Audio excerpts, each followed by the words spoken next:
Hi, everybody. My name is Melanie from the Brell team. Today, we're joined by our own agent, Kelly McMillan in Hamilton. And we are going to be chatting about her move to Hamilton and what you can expect if you're thinking of doing the same. So, thank you, Kelly, for joining us today. Hi, good morning. For years, Kelly called Toronto home and had a very successful real estate business there. And about 3 years ago, she packed up her family and moved off to Hamilton. So, of course, Kelly, I want to know why Hamilton? Talk to me a little bit about that decision. Yeah, it was definitely a big one, but we have no regrets. I think we were in the same position that a lot of families have found themselves in. The best way for me to put it is, I feel like we were at the point where we felt like we could have Toronto or everything else. And we had one kid at that point, we're considering another one, had a townhouse, and we're pretty happy, but just kind of thinking long term, like, what do we really want our family to look like and how do we want that to work? And I went to McMaster and love the city. I have family here. I spent a lot of time and, knew that I still wanted that city lifestyle. So for us, Hamilton was a really logical choice. And we made the move pretty quickly, actually, once we made the decision. And we've been here ever since. And it's been great. Can you tell me a little bit about kind of the house that you bought and what that difference in price point was from like the townhouse you had in Toronto versus what you got when you moved to Hamilton? Yeah, absolutely. So when we were in Toronto, we were in East York, sort of near Danforth and Coxwell. We had a stacked town, and we were, pretty happy. Like we had a pretty nice place at that point, but only had 2 bedrooms. So we had to kind of make that decision. Okay, how does this look for our family? So when we started looking in Hamilton, we ended up purchasing, I think, the third or fourth house we saw because I knew it when I saw it that I loved it. So we're in the St. Clair neighborhood, which is a historic neighborhood. I think the best way I could describe it housing wise is the homes are fairly similar to what you'd find in High Park. So Okay. that sort of scale of home and yard. And we're really close to Gage Park, which is the biggest park in the city. So we bought a home built in 1908 and immediately started some work on it because it had been a rental before us and needed some work. The biggest draw for us, not only the house, was the lot size. So we were able to buy a home on, I think my lot is like 32 by 165. So a Wow. pretty significant difference from a stacked town. Now, granted, we purchased a jungle because we bought it in the winter covered in snow and had no idea what we were getting into when everything melted. Um, so it's been a production. So if you ever want to have a talk about renovations and landscaping, I'm your girl. But the short version is we were able to sell our townhome in Toronto, which was 1,500 square feet, 2 bedroom, 3 bath, no outdoor space. Purchase a home in Hamilton, which is a detached 2,000 square feet plus the basement on our lot. And the price difference was about 30% lower than what we sold our townhouse for. Oh, wow. Now, can people today, is that still kind of the differential if they're like selling a, $1 million house in Toronto?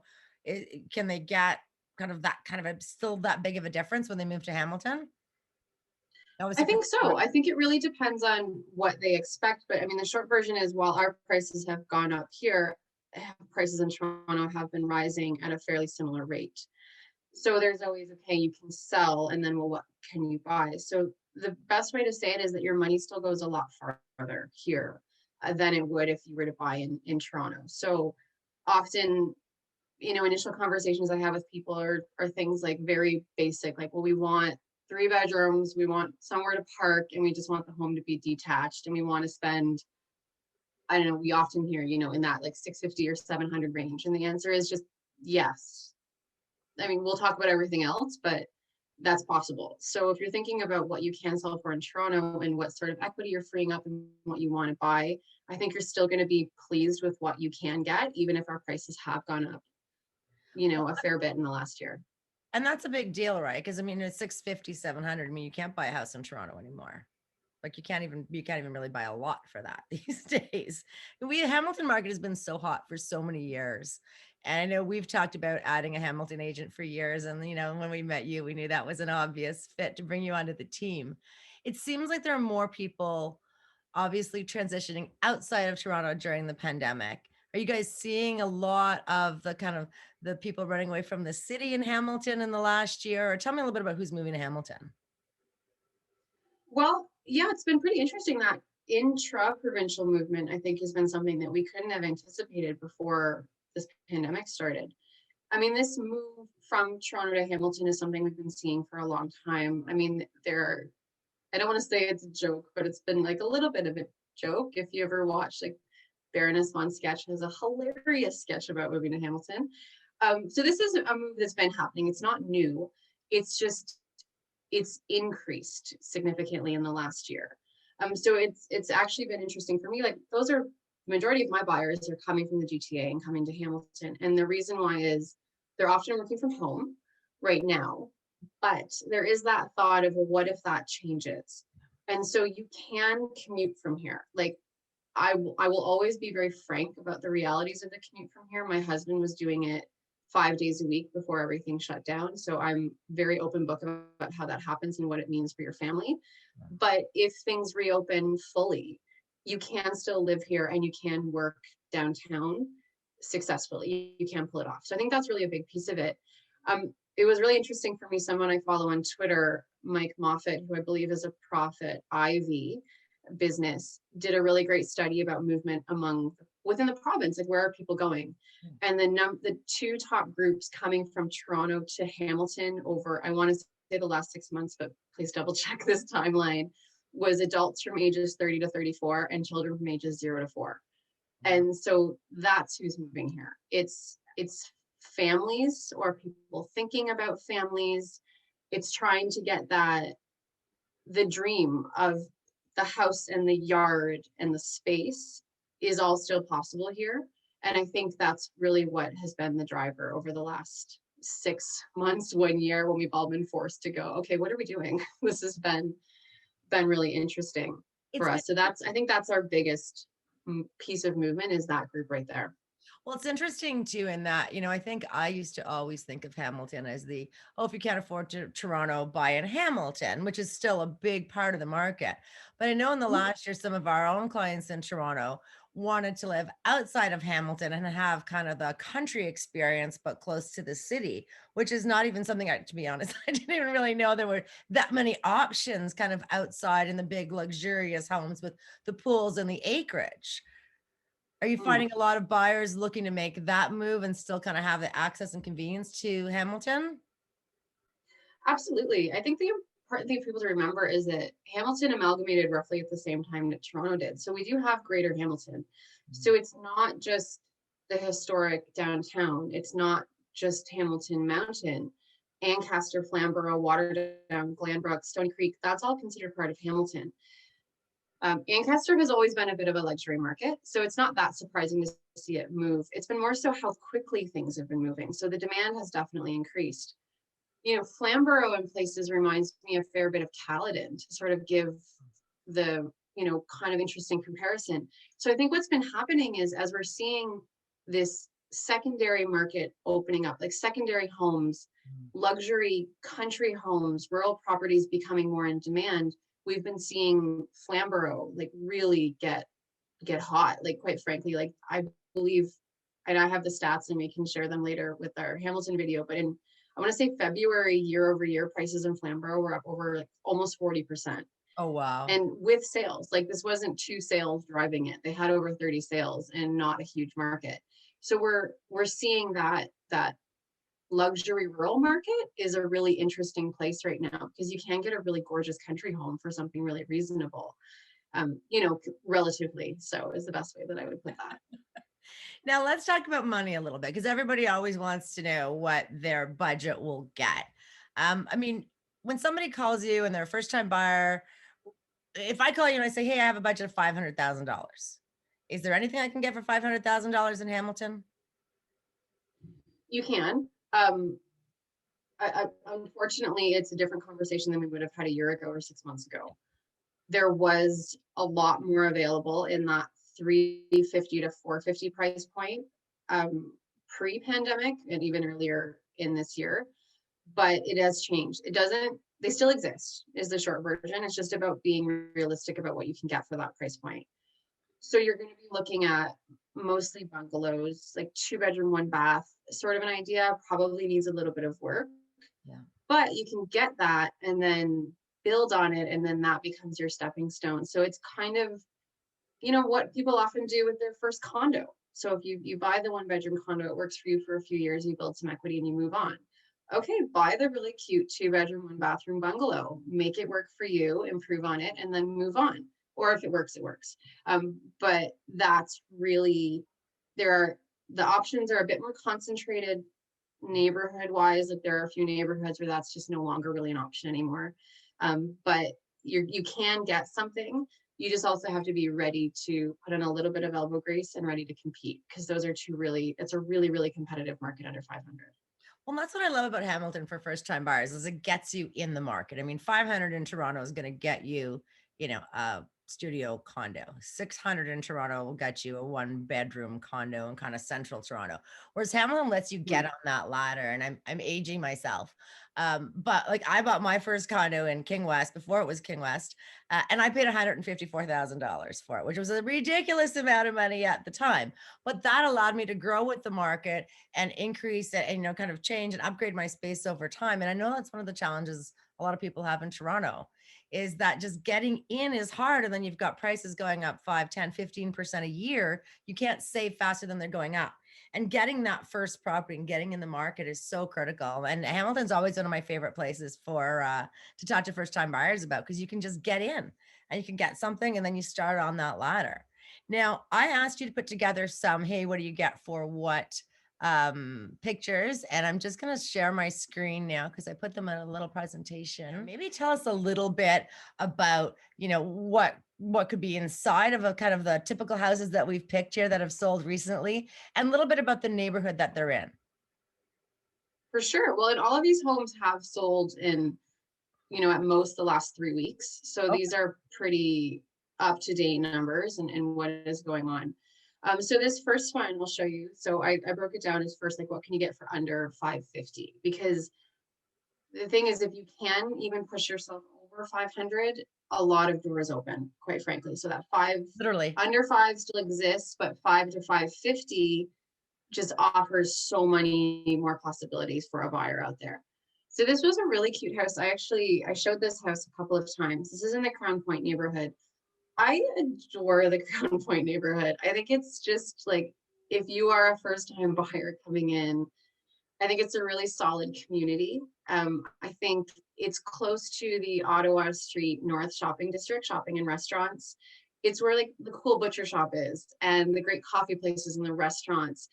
And I'm going to date myself now, but it's very like Ossington 20 years ago, like when the bars were first starting to come in and the restaurants, and you were kind of going to places like, I'm not going to mention names because I'm going to make myself sound terrible, but like you're going to these restaurants going, where the hell am I?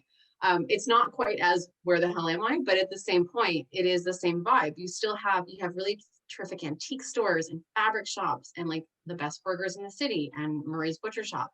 It's all right there. So if you're in Crown Point, you can walk to all of it. Mm-hmm. So you can, to sort of touch back, not to get off base, but like what you were saying of, well, if I can't afford Toronto, I'm going to move to Hamilton. This is like, no, you want to live in Crown Point. Like it's a cool neighborhood to live in right now, and it's still affordable. Like it's not about a substitution. This is somewhere to actually live, which is cool. Yeah. Anyway, okay, so that'll attract like artists, and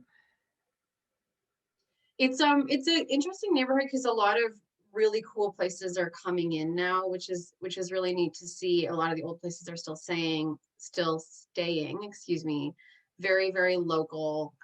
Just it's a good, like I spend a lot of time down here. Like we have our fish shop and our butcher, and I go to the Cannon for coffee. Like we love this neighborhood. So this house is a detached 1.5 story home. It's on a 30 by 100 lot, so you get that great big backyard. It was a 3-bedroom, 1-bath house, just under 850 square feet plus a basement. Okay. So this house was listed for $379,900, received, I believe, 5 offers and sold ultimately for 500. Nice. It was really charming on the inside. Like it wasn't the most modern, but like ready to go, like well taken care of, great house, good location, like all of that sort of stuff. And so somebody was able to buy it, the detached home with parking that needs a little bit of love maybe, or a little bit of personal touch, and they got it for 500. So that's still out there, which is really exciting. Yeah, that's a great starter house. Absolutely. Okay. Okay, so moving on to 550 to 650. This is where I think the bulk of my phone calls for buyers are sort of in this, like, we don't want to go above 650 price point. I'm comfortable saying one of the most competitive price points in the city right now. So I would say, like, get ready, like mentally be ready to compete, because that 650 price point is, I don't know if it's the lenders. I'm not sure if it's just mentally people don't want to go above that, but that's a number I hear all the time. Yeah. This is in the Stippling neighborhood. So to give you your bearings, if you know where the stadium is for the Ticats, it's the neighborhood around the stadium to the south, fairly close to Gage Park as well. This is, I think, a really exciting neighborhood because you have slightly larger homes in general. There's a really interesting mix of homes in this neighborhood. You have some historic homes. You have more of the, like, worker cottage style. Like, there's quite the mix in here. So this house is a 4-bedroom, 2-bath. It is 1,500 square feet and a finished basement, and you have a parking spot via a private drive. It's pretty finished. Like, this house is absolutely move-in ready. It's had updates over the years. Like, it's if you want to personalize it, great, but you don't necessarily have to. This house was listed at, I have to say this, 549, and ultimately sold for 605. So, Nice. here it is, Well, and a 605 for yeah, bedroom house. Yeah, I was gonna say absolutely. a 4-bedroom house, that's cute like this in any kind of where central Toronto's, you're looking at 1, 2 and up, right? So Oh, that's absolutely. that's amazing. Whoops. And this is a cool neighborhood as far as I don't want to say redevelopment, but if the LRT project happens, which we're hopeful that that will be brought up, this neighborhood is particularly poised to benefit, which is exciting. Are you So seeing a lot of good for, like, investors being drawn to that area because of that? yes, absolutely. And so parts of the neighborhood have actually been hit a little bit hard. Like, there was a lot of expropriation and speculation that happened along King Street East. So parts of it are not the prettiest, quite frankly. However, we're seeing new businesses come in. There is a new revitalization. And I think it's ultimately going to be really great, regardless if the LRT comes. Like, it's already a cool, very proud, very cool neighborhood right now. And if we got some even better transit, like, amazing. It's going to be great. Awesome. All right, Gage Park. So I've got a couple of options. So the 650 to 800, we're going to touch on 2 locations. So this is in the Gage Park neighborhood. So this is to the east side of Gage Park. So there's 2 neighborhoods over there, Gage Park and the Delta, that kind of blend together. So this house is a 3-bedroom, 1-bathroom home, just about 1,300 square feet, and it has an unfinished basement, and you do have 2-car parking. So this house was listed for 6, sold for 721. Gage Park and the Delta neighborhood are very, very desirable, and they don't have a lot of turnover. So I think this is where you can kind of see where, 3-bedroom, 1-bath for 720 versus 4-bedroom, 2-bath for 605. That's the trend you're going to see sort of between Stippling and Gibson versus Gage Park and the Delta. And Right. it is the demand for this pocket is really, really high. It's just lovely. Like, the homes are lovely. You're at the bottom of the escarpment. It's very pretty. It's very quiet. There's good schools. Like, all of the sort of stuff that people, if they're ticking off their boxes, Yeah. happens in Gage Park in the Delta. So, I mean, you can still get something, but the prices in this area have gone up rather quickly. And part of it is just really low inventory. People tend to get into this neighborhood and then not leave. So, Well, it's always a good sign of a neighborhood, right? oh, for sure. You don't want to. Absolutely. Okay, and now we're going to head up the mountain. So for people that are not familiar, I don't know if it's exactly half, but the city is a bit split between sort of the lower city, which is downtown, and then Hamilton Mountain.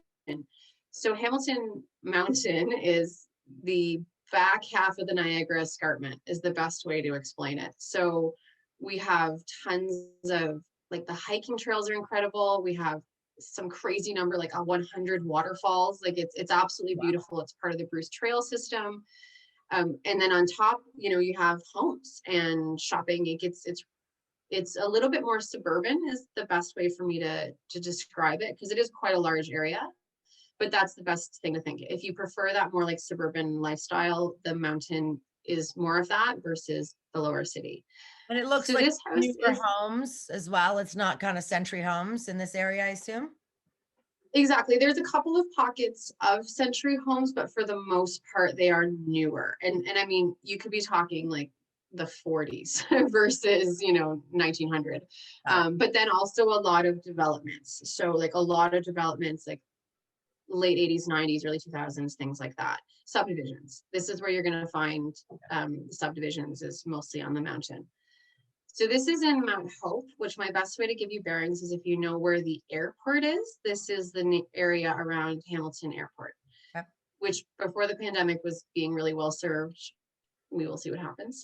But generally, this is the pocket. So this is a house in Mount Hope, which is part of Glenbrook. And this is a detached, obviously, 2-story home. It's on a 29 by 98 foot lot in a subdivision, 3 bedrooms, 3 baths, about 1,400 square feet plus a full finished, partially finished basement. This was listed for $699 and sold for $742. Okay.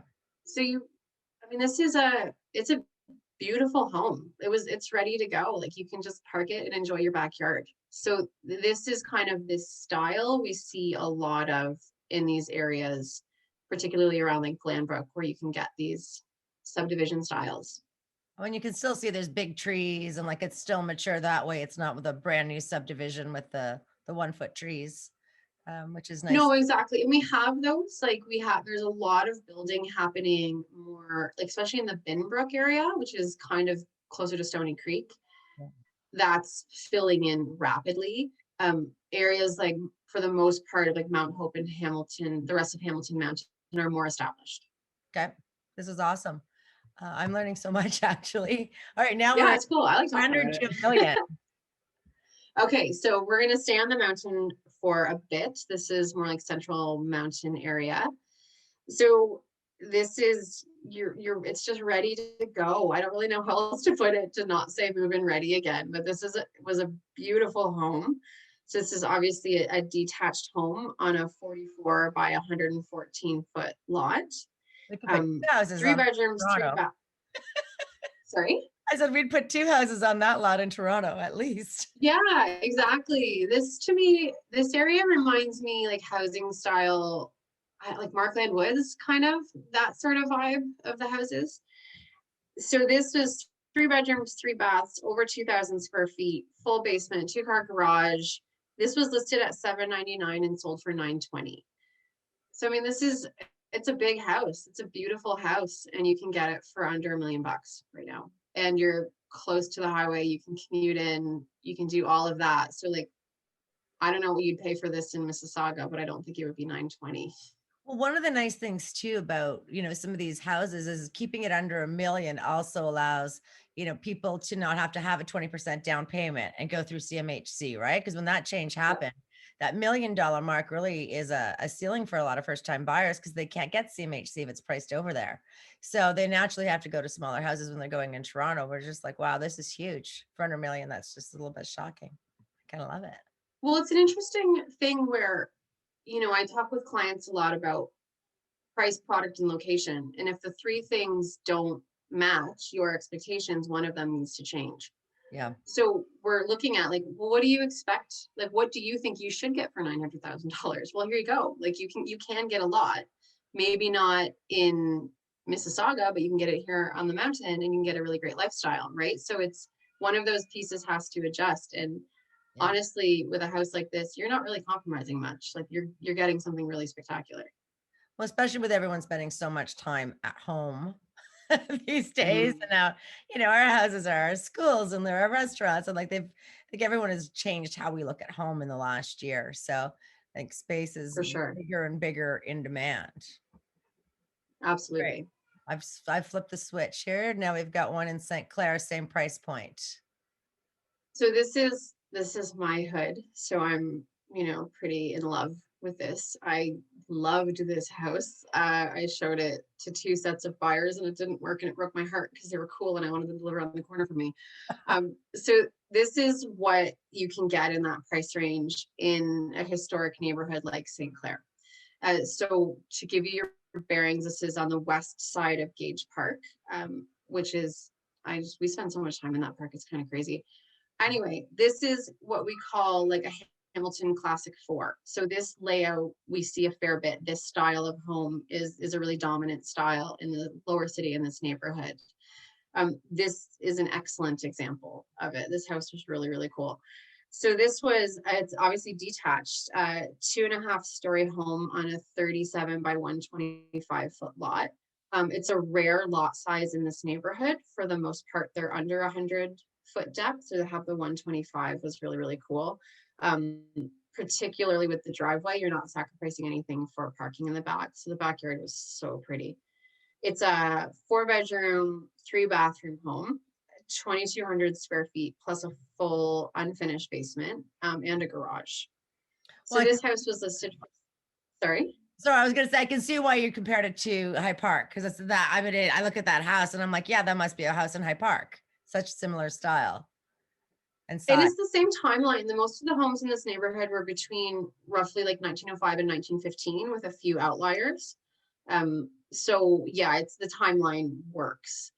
And I mean, these are just like classic Hamilton homes. They're built with Hamilton brick. Like the brickworks are 10 minutes from here. They're all stamped Hamilton. I found 100 of them in my nightmare backyard. But anyway, That's awesome. this is, I think, what a lot of people think of when they think of a Hamilton home, and it was a really great example. Yeah. So this was listed at $799 and sold for $920. Yeah, like you can get the beautiful historic home ready to go on a great lot, and they got it for $920. I mean, I haven't sold in High Park in a while, but I don't think the number is quite the same of No, what you would spend for this it's type of likely home. starting with a 2. It's likely starting Yeah, with, exactly. and now let's look at million plus. Okay, so we're gonna not leave the city. So we're gonna head into Dundas right now. For people that aren't familiar, Dundas is a town. I mean, it's Greater Hamilton. It's like 5 minutes from McMaster if you have your bearings based on that. But it has a really terrific, beautiful historic downtown. And then also we have the downtown, and then you have lots of sort of communities around there. It's basically like if Ancaster's at the top of the escarpment, Dundas is pretty much right below it, and it's surrounded by conservation lands. So it's a particularly pretty pocket of Hamilton. So this house is in the Pleasant Valley neighborhood. So this was a detached home on a 56 by 115 lot. 4 bedrooms, 4 baths, 2,500 square feet, fully finished basement, and 2-car garage parking. So this house was listed for 1,395 and sold for 1.46. So definitely we're seeing the prices in Dundas and Ancaster are higher than most of the other areas in the city, but you do still get a lot for what you're buying, right? Like you get, quite frankly, outstanding schools. You get like really, really solid schools, really beautiful area. This is a big house. It's finished. It's beautiful. It's really lovely. And then for people commuting, you're not too far from the 403. So you can either drive in or get to the GO stations fairly quickly from Dundas. And these This are, is if you want small town life without really sacrificing any amenities because you're 5 minutes into Hamilton. Like you kind of get all of it, which is pretty cool. and I'm guessing this is where, like, if you want a pool, for example, like a pool size lots are, I'm guessing, pretty common in Dundas. Like everybody. Yes, for sure. And you can get full size lots. You can get lots that back onto conservation areas. You can get that sort of stuff. You can live down the road from the waterfalls and the trails and things like that. Like this is, yeah, the scale for the most part in neighborhoods like Pleasant Valley is a lot larger. Downtown Dundas is historic, so it's a little bit of a different market, but if you want, yeah, the big yard with the big pool and the big pretty house and the good schools, Dundas is a great place to start. And that was around 1.5. Was that what did it sell for? You said Yep, just and 1,460,000. Yep. Awesome. All right. I know this house. Yeah, so this was one of my listings, full disclosure. It was pretty. So this was in the Kirkland South neighborhood. So people that maybe don't even know Hamilton, but they often know Lock Street. So this is the neighborhood just south of Lock Street. So this was a 2.5-story home on a 40 by 77 lot, 5 bedrooms, 4 baths, just shy of 1,900 square feet. Full finished basement, 3-car parking, like just in such a spectacular pocket. Like this neighborhood is just, it's just beautiful. The schools are amazing. Like you can walk everywhere and you're 5 minutes from the highway, or you could ride your bike to the GO station. Like there's like nothing wrong with this neighborhood. And It's hard for me to find negatives, but it's beautiful, terrific. beautiful inside too. I remember I looked at all the photos of this house. I was a little bit obsessed with it all week. Yeah. Like it was gorgeous, Yeah, high. totally updated, reconfigured, saved a lot of the good stuff, historic charm and things like that, but made it really, really functional. So yeah, I just got the deposit, so we can talk about that a little bit more. So this house was listed at 1.29, and we reviewed offers last night and sold for $1,601,000. So obviously drove some traffic into the house, attracted a lot of attention, and yeah, so this is what you can get in Kirkendall for 1.6. That's awesome. Thank you. Well, congrats on that sale too, obviously. I'm going to take us off screen share and go back to this. That was really good because I think one of the things, you think of Hamilton, and for me, my experience in Hamilton is going to visit the campus, because I remember I got accepted at McMaster and then going to a few concerts. And it's so nice to see what you get for your money compared to Toronto, which is where my brain is always.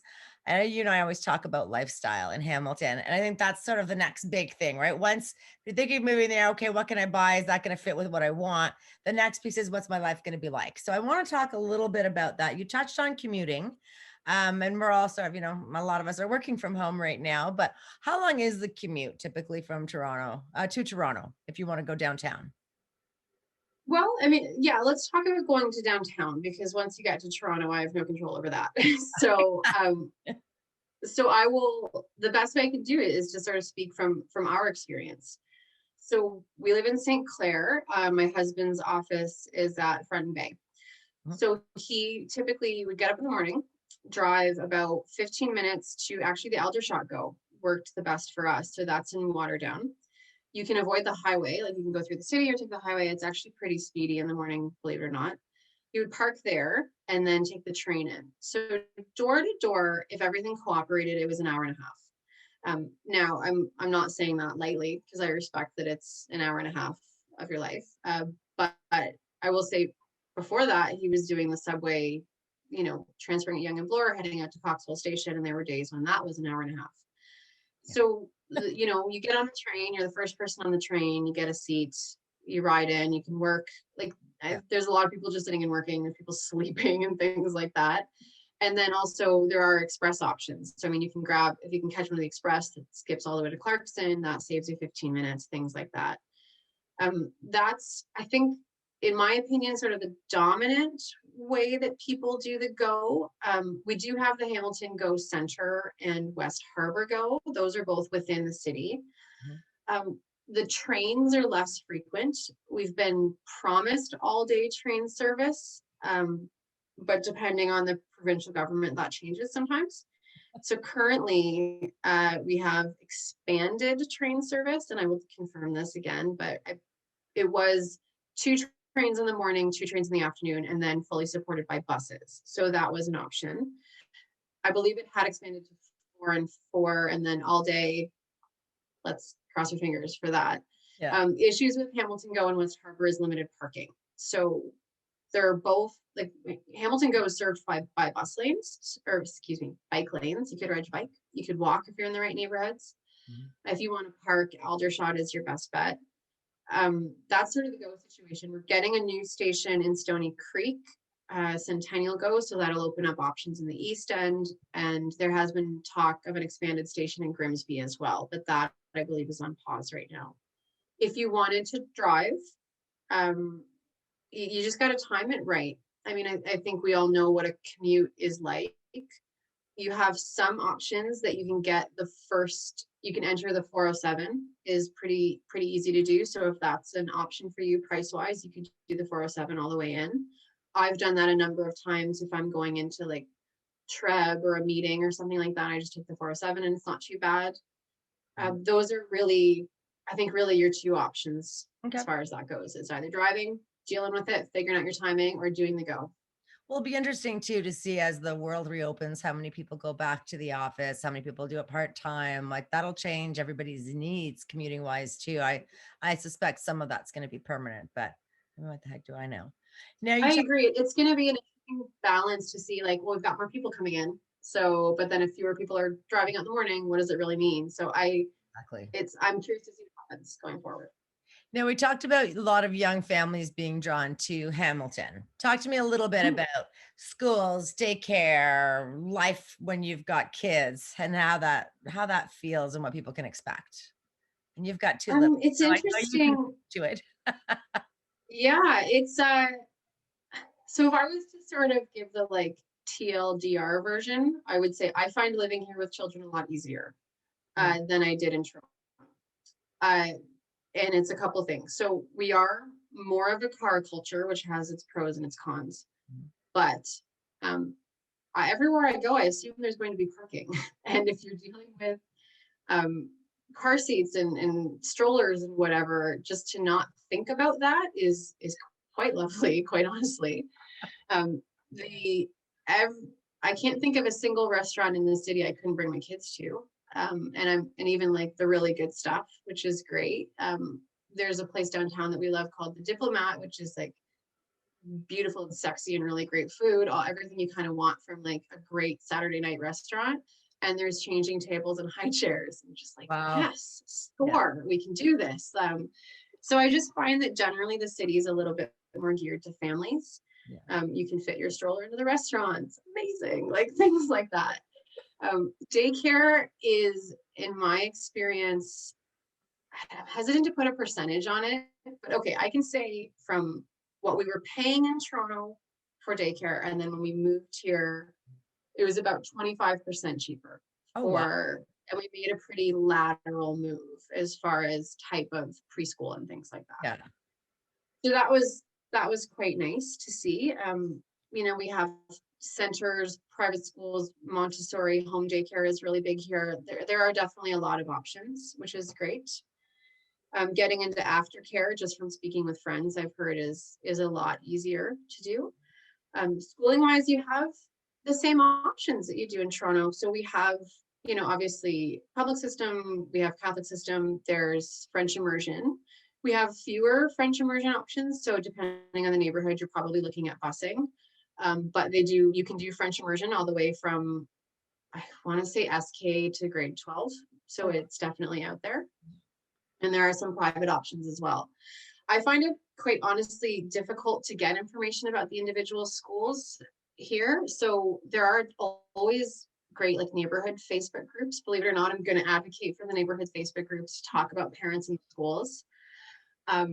Also, I have found like we transitioned into public this year, which was a big deal. Not a big deal for us, but it's new. Like I've never had a kindergartner before, so this was a big deal. And I was really surprised at how lovely the principal was and how easy they were to find out information about programs and things like that in a really difficult year. So I think the best thing to do is just ask me. I will talk about the schools that I really know. Talk to your friends that have already moved here, call the principals, get a vibe of the school, and I think you're going to find out a lot. But there are a lot of options available here. Like I don't think I can comfortably say I do not feel my kids' education was compromised by us moving to Hamilton. Like I'm very comfortable with our options going forward. That's awesome. Now, what about like restaurants and like stuff to do and the parental side of that? Because there's becoming a bit of a foodie scene, right, in Hamilton, and absolutely. Oh God, we love it. Well, I mean, so like stuff to do. Well, okay, I'll get back to restaurants, but so the outdoor, I think people don't understand how outdoorsy this city is. We have like the park system is incredible. The playgrounds are really, really great. You've got the Bruce Trail, you've got the Dundas Valley, the RBG, Coots Paradise. Like we have been forced to become outdoorsy people, and it's been wonderful. Like, that's the best way for me to put it. So that if you're an outdoorsy biking, hiking, running person, or you just want to drag your kids out onto a trail, like it's incredible. I didn't realize how lucky we were until this year forced us to go outside. Yeah. Food wise, yeah, it's a really exciting scene. Part of it, so my favorite place in the whole city is the Hamilton Farmers Market, which is downtown. It's indoor, it's year round. We're really lucky because of our location. We're closer to the growers. We're closer to the supply chain. So we get really great food here, like just coming inbound, let alone what people are doing with it. So we have some awesome people working really hard to get us really great food, and it's really really fun to eat in this city, whether you're cooking yourself or you're going out to a restaurant. It's kind of my jam, so I'm always excited to talk about it. But we've got amazing local producers and local restaurateurs. We do have people coming in from Toronto because of the prices, like it's more reasonable to run a restaurant here. But basically, like, you name the cuisine, we have it. Like, it's great. Like, it's I can share with you my favorite takeout spots because we've done a lot of research, and I have a really great list. There's a lot of really great food here. There's great, like, the beer scene is really incredible, which is awesome. I always love the beer We scene. are, yeah, the beer scene's great, and I mean, here we are. The family-friendly beer scene is really nice. Like, you can bring your strollers in. I hope they come back, but Grain and Grit, which is out in the West End, does like Tuesday beer with strollers, or it has a cute name. But anyway, it's for like parents on leave to come and have a beer with their kid, and like That's cool. that's really built into the city. Like, I'm honestly struggling to think of if I've brought my kids to a place where I felt like, ooh, this was a mistake, and I can't really think of it. Even like Merritt Brewery, which is on James Street North, which is where Supercrawl is. So if you know the Supercrawl Festival, it's on that strip. If you ask nicely, they have juice boxes behind the bar. And so it's just things like that. Like, oh man, you want to get me to sit and order another beer, give my kid an apple juice, we're not leaving. Like, it's really like, it's really nice. I So love it. Now, yeah, it's great. in terms of, what's happening in the real estate market now, I mean, we're talking, it's the end of March, so we're kind of, into the crazy spring market, probably across Ontario right now. What should they be expecting if they're looking to buy in Hamilton right now? What should they expect? I think they should expect things to happen quickly. Our days on market is low, much like Toronto. However, I am seeing a lot of people, doing that, the sort of expected come on the market this day, we're reviewing offers on this day. We see a lot of them 4 and 5 days. So, I mean, that's fast. That's the best way I can put it, is to just do your homework and be ready to go, because things are moving really quick. So be prepared for it to be quick. Another thing that I'm seeing that I'm not going to editorialize on too much, but sellers are not always providing pre-list inspections. So what does that mean for you as a buyer? Like, that's a conversation I have with my buyers, talk with your representation. But it's better to have that conversation versus be surprised by it and have 2 days to make a decision. Well, and just to I back up, can't really say why. And just to back up for people who aren't kind of in the market yet, usually when multiple offers happen, what the sellers are going to want to choose the offer that has the least amount of risk. And usually that means no conditions. So you have to have your financing and your home inspections sorted out so that you go in with what we call a firm offer, and there's no backing out of it. So that gives comfort to the seller. But it's tough because in Toronto, what we do is sellers will provide that home inspection in advance so that people could go into that bidding war really comfortable without any conditions that they can get it.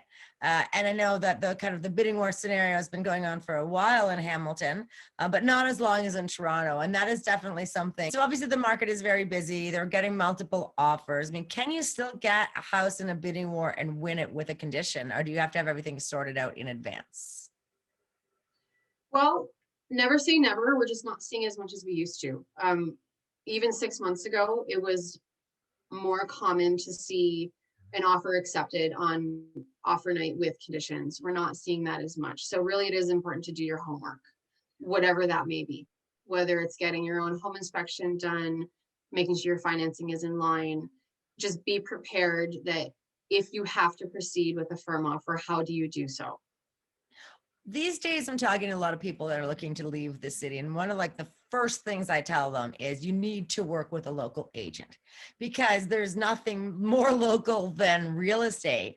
And it sounds like Hamilton's also not operating in the exact same way as Toronto. So I know when we have clients that, you know, are maybe selling in Toronto and buying in Hamilton, while, you know, technically legally as realtors we can sell anywhere, we don't really know the local customs, the local norms, the prices, and all that level of detail. So I'm guessing you would say it's also a good idea when people are buying in Hamilton to have a local representation rather than their Toronto agent who's just doing the drive to Hamilton. I do. I always recommend it just because I think it's important to understand what's happening and to really have an idea of your market. This city, just from like a geography standpoint, is really diverse, right? There's a lot of different product out there. There's a lot of different options. There are different areas, and they all, even within the city, sort of behave differently. So I think you're at an advantage if you have someone that understands that. That's, you know, part of it. And also, if you're making the move, I think you'd want to be, you're going to be asking some difficult questions. And so I would rather my representation be able to help me with those versus relying on what's being delivered by the listing agent, right? Like, it's one thing to be delivering information, it's another thing to be delivering opinions. And so I think that's important to make sure that you have your team really working for you to help you understand what you're doing. I mean, education is a really big part of what I do with buyers. Like, I work with a lot of people who have been here twice, you know, and it's a really interesting phenomenon to be like, all right, we're starting from scratch. Here we go. So it's And always pretty interesting. And take me through a little bit, because you talked about the market moving quickly. Take me through a little bit about, you know, I'm living in Toronto. I want to move to Hamilton. A great house comes on the market.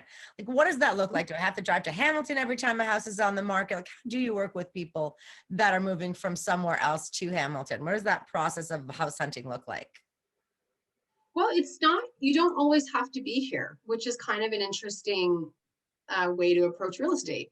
So what I often do is, because we have to balance, first of all, your time as the buyer, your life as a buyer, and safety right now. So limiting our exposures. So often what I do is, if there's a place that my clients want to see, or I see a place, I'm like, oh my gosh, you guys need to see this. I will do a virtual showing as fast as we can get into the house. So I'm here, like I'm here, driving around the city. I always say, I'm like, you can get anywhere in 15 minutes. Like, it's true, which is just also really nice with kids. And you're just like, oh, we'll be there in 15. You Yes, mean good to it? know. Yeah, I mean it. Yeah. So I can get in the door much faster than they can get in the door if they're coming in from Toronto. So what we do is we do a virtual showing over their preferred platform, WhatsApp, FaceTime, Zoom, I don't care. Like, we'll make it work.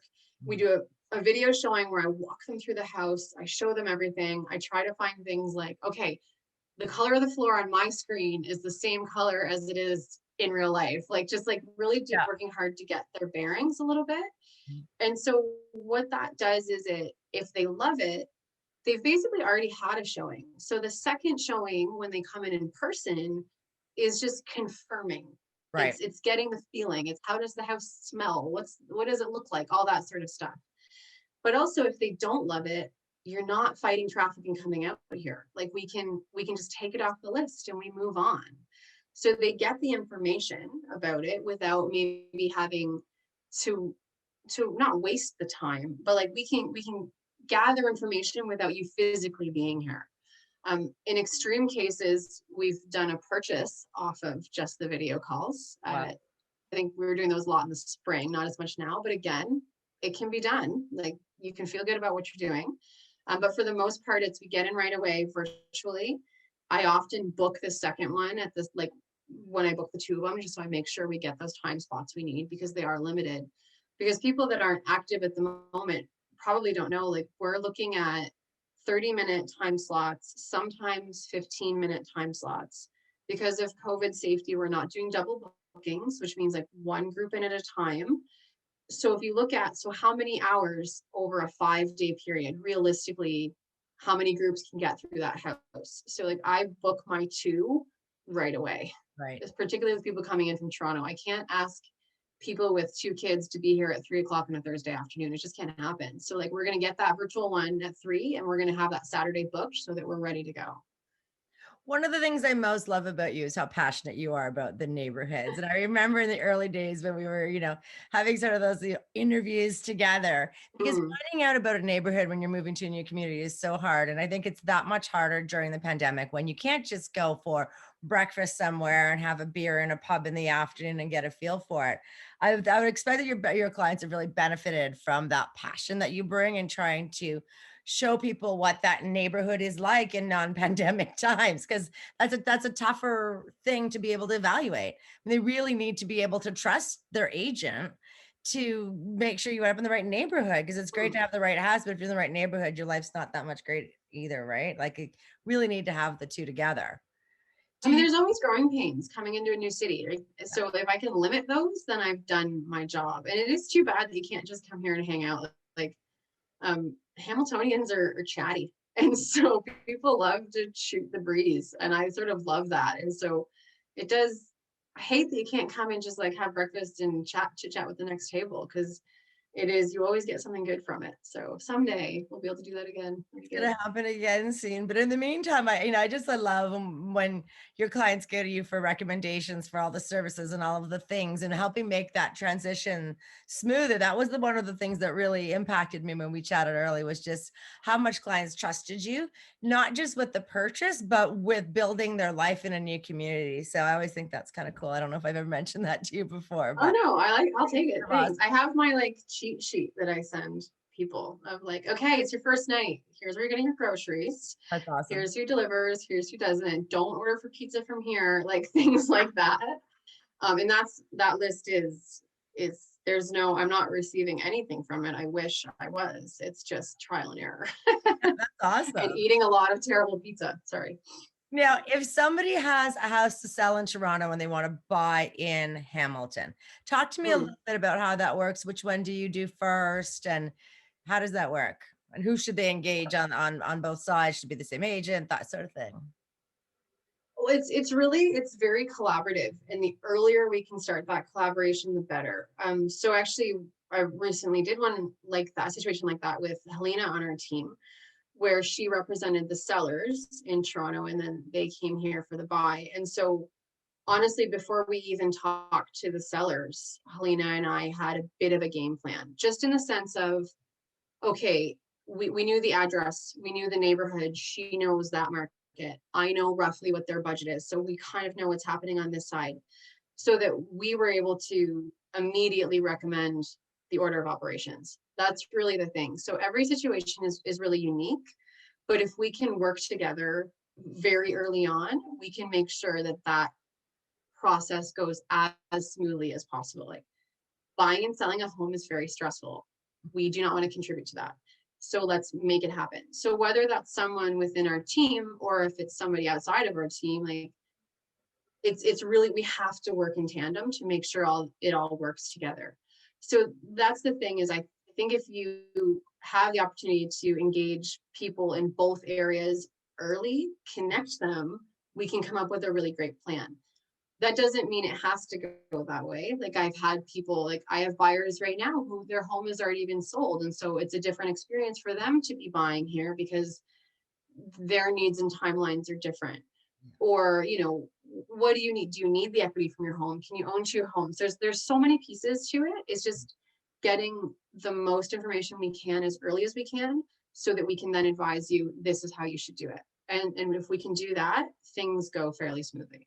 That's great advice, because I know it's always stressful, even if you're just buying and selling in the same community, let alone adding Mm. the two different pieces to it. So if somebody's listening to us today in our little chat about moving to Hamilton, what would be the first steps that they should take if they're thinking about buying in Hamilton? What would you recommend somebody does? Well, they can either start with me, I think is a great step. I don't think it's ever too early. And whether it's me or it's your own agent, like I know that people are watching and with their own presentation, which I'm not trying to solicit, but talk to your agent, first of all, is the first thing. But at the same time, talk to a broker. Like, you need to figure out the finances. Like, you need to know your budget so that you can look effectively, because it could be smaller, it could be larger. Like, it's, we all have done that. We all look at realtor.ca, we all look at the homes, we all fantasize all of that. Put your mental energy into the right places, even if it's super early on in the process. So I would say talk to somebody local about what it's like to buy and how they handle their process, and talk to a mortgage broker so that you can at least get some idea of either what you can buy money wise, or if there are things you need to be doing to get yourself to that to that point to be ready. Because there are sometimes people need to do a little bit of work before it can happen, or they need to file their taxes or whatever that stuff is. But like, you don't want to wait because you didn't file your taxes. Like, that's frustrating. Like, Yeah. it's never too early for these conversations. People apologize all the time. Like, we're not ready for 6 months. I'm like, let's chat. Like, let's just talk and figure out what you need to do. Like, use this time. You've got it. That's great advice. We've covered so much. Is there any kind of Yeah. anything you want to tell us that that I didn't ask you about, or you didn't have a chance to say that people should know about moving to Hamilton? One thing, well, something I made a note to say, okay, circle back to, is just to sort of touch on again what you were saying about why a local agent. Um, I'm not going to get into the why of this because it's boring to me and I have to do it. But right now, like, I have to navigate 3 different real estate boards: the Hamilton Burlington Board, the Toronto Real Estate Board, and the Ontario Collective, to get a fully accurate picture of what's going on in our market. Because the short version is, listings can be listed on any board. But so when I'm working with buyers to say, okay, let's look at this home, what are the similar homes, how have they been selling? I have to cover all of this ground to make sure that I'm getting a complete picture of it. So if you're not working with a local agent and they don't have access to the local board data, they have a disadvantage when it comes to actually pricing properties. So again, I'm so sorry if you've fallen asleep, but having access to local data is super important. So that would be my sort of spiel about that bit. I don't know. Otherwise, like, I think we have talked about a lot. Kelly, thank you so much for your time today. I can feel how passionate you are about Hamilton, and I love that you're here to help Brill buyers and Brill sellers in Hamilton and helping people make that transition. If you are thinking about making the move and you want to reach out to Kelly, the best way to do that is on our website at getwhatyouwant.ca, and you can give Kelly a call. We've got her phone number on there as well. Really appreciate this time. I know I learned a lot about moving to Hamilton, and I think you probably helped a lot of people that are either first-time buyers looking to make the move, or people looking for a different lifestyle in Greater Hamilton area. And probably some sellers too that in Hamilton maybe not realize what has happened to prices. So this was really awesome. Thank you so much. Thank you. It was great.